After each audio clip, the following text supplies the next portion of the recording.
আমি আসলে অনেক রেস্ট্রিকশনের ভিতর বড় হয়েছি।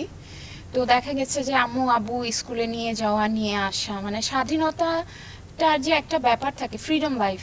তো একটা বাচ্চা তো কখনো ওরকম ফ্রিডম লাইফ থাকে না, গার্ডিয়ান অবশ্যই তাকে ফলো করবে সব সময়। তো দেখা গেছে যে আমার সবসময় একটা মানে কি বলে ওটাকে, যে স্বাধীনতা এই জিনিসটা আমার কেন যেন পেতে ইচ্ছা করতো। আর একটু ডিফারেন্ট কিছুই আমার ভালো লাগতো, যেমন হচ্ছে খেলাধুলার ক্ষেত্রে এই যে বক্সিং, তারপর রেসলিং, এনিথিং। তো দেখা গেছে যে ওখান থেকেই আমার মানে দেখা যায় না যে ছোট সময় একটা বাচ্চা যেই জিনিসটা দেখে আসতেছে বা যেই জিনিসটা তার মাথায় কাজ করতেছে, ওটা কিন্তু খুব ভালোভাবে স্টাক হয়ে যায় তার ভিতর। ওটা কিন্তু সরানো আর সম্ভব হয় না।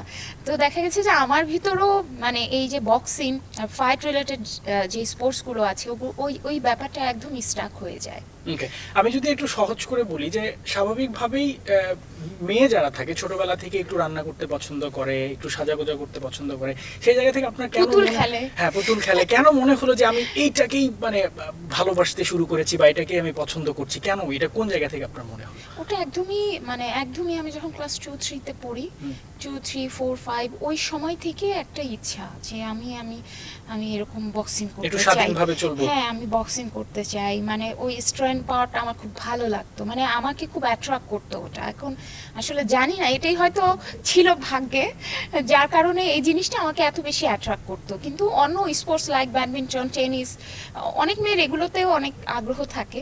তো আমার বরাবরই কখনো ওইসব আগ্রহ ছিল না। স্বাভাবিকভাবেই একটা প্রশ্ন এটার পারপাসে চলে আসে যে আপনি সেই জায়গাতে পরিবারের সমর্থনটা কতটুকু পেয়েছিলেন যখন আপনি এই পেশায় যাবেন, এগুলো শিখবেন, আপনি চিন্তা ভাবনা করলেন, তখন পরিবার আপনাকে কিভাবে সাপোর্ট দিয়েছে? আমার আব্বুর খুব ইচ্ছা ছিল আমি আর্মি অফিসার হব।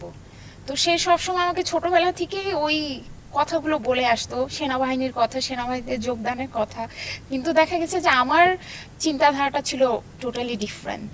তো আমার ফ্যামিলি মনে করতো যে আমি যদি এইসব ইনভলভ হই, আমার পড়ালেখায় হ্যাসেল হবে, সমস্যা হবে, ক্ষতি হবে, আর একটা মেয়ে বক্সিং করবে, ইনজুরি হবে, এটা তো আসলেই কোনো ফিউচার নেই।